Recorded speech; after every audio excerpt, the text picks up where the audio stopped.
Je me souviens que dans notre première conversation, on s'était parlé du fait qu'elle avait déjà joué des mères. Bon, après, j'ai un peu envie de dire que une actrice de son âge qui joue des mères, il y en a 1000 de mères. Enfin, je veux dire, ça veut un peu rien dire, quoi.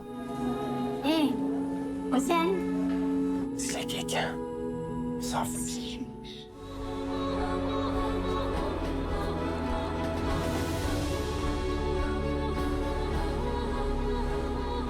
J'ai senti en fait que c'était quelque chose qui était très émotionnel, qui n'était pas très cérébral comme réception. On était tous très très très émus à Venise. J'avais pas de référentiel, je savais même pas si c'était normal ou pas que les gens restent, qu'ils posent autant de questions. Enfin, il y avait quelque chose qui était extrêmement joyeux, curieux. C'est vrai que c'était très émouvant. Et puis j'étais très très fière de. Alors Laure évidemment, mais Laure elle est plus aguerrie, mais aussi de la façon dont Charles et Julie se sont appropriés l'événement. J'ai trouvé ça super émouvant. En fait, il reste une immense émotion de cette première. Vous le connaissez vraiment, votre garçon? Et vous connaissez vraiment votre fille? Arrête, Gabriel, écoute, c'est ridicule. Je pense qu'il y a quand même une continuité dans ce qui, moi, m'intéresse, qui est un rapport au corps, au contrôle des corps, aux soins. Je pense que dans La Ventrière, ce qui me manquait, c'était de l'accident. Parce qu'on contrôle un peu quand même quand on est sur ce type de narration où on doit tenir une forme d'époque, en fait. Là où, avec Mon Inséparable, j'avais envie de me remettre par contre de la liberté. Ils ont un terreau commun, mais les films sont très différents à certains égards. Après, c'est la même équipe technique sensiblement, c'est le même compositeur. Il y a un rapport à la voix qui est fort aussi. Enfin, il y a des choses qui se retrouvent aussi formellement, mais c'est quand même deux films très différents. Elle m'a dit, je suis amoureuse de Joël, j'avais compris qu'ils alors, dans avaient ce un cas- peu d'intimité, mais je m'attendais pas du tout. J'étais très très très attachée, je le suis toujours, à la représentation d'interprètes différents. Alors évidemment, il y a un souci politique d'inclusion, etc. Mais la vérité, c'est que surtout, je suis très émue par les aspérités que ça provoque, ces différences. Ce qu'un regard particulier peut provoquer, le regard de Julie, il me bouleverse. La façon de parler de Charles, son œil qui frise un peu, ça me bouleverse. Sa façon de marcher aussi. Il y a quelque chose aussi où, en fait, ils sont puissamment cinégéniques avec leurs particularités.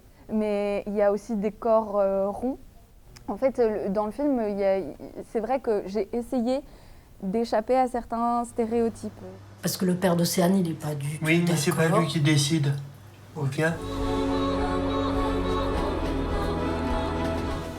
Quand je sens chez quelqu'un la possibilité de jouer, c'est-à-dire en fait de se mettre dans une situation en y croyant à 100%, j'ai une foi profonde en le fait qu'on va arriver à avoir la scène.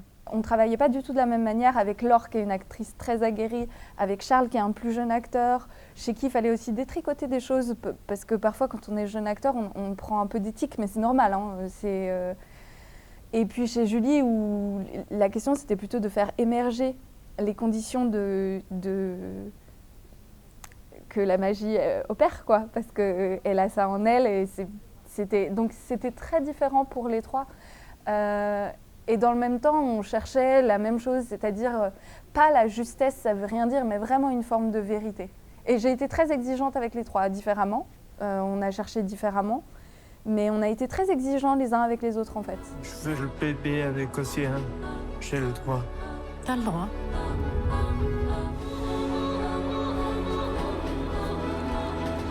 Laure, elle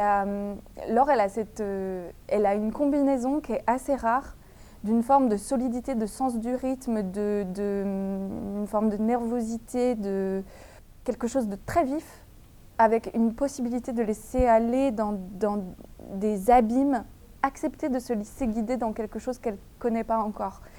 Et cette coexistence des deux, c'est extrêmement précieux, parce que ça nous a permis de construire un personnage paradoxal avec une forme de dureté et dans le même temps des failles vraiment très forte.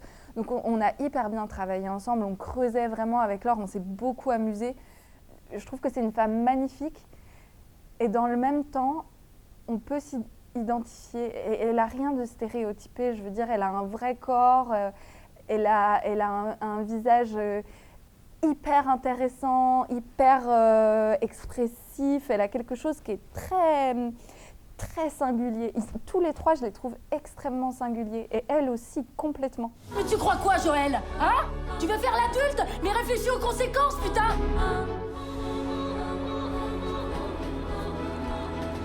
Il y a un effet de génération, c'est sûr, de toute façon.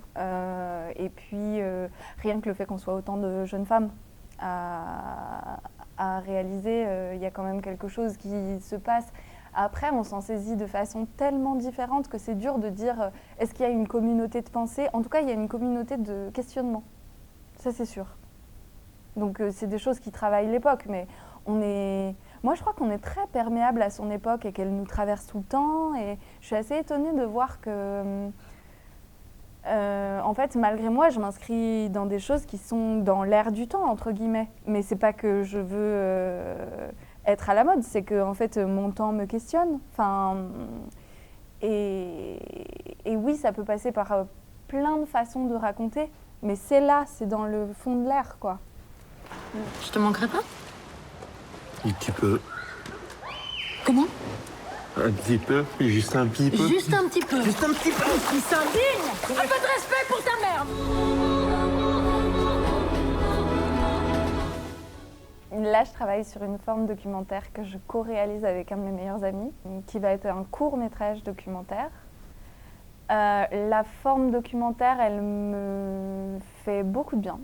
Elle ramène à des choses très simples de comment on regarde quelqu'un. Donc je pense que le documentaire, ça aura toujours une place un peu particulière. Et puis même dans mon Inséparable, il y a des passages qui sont proto-documentaires, en fait. Monter un documentaire en même temps que la promo, ça me permet de retrouver de l'air un peu, de sentir un peu garder du mouvement.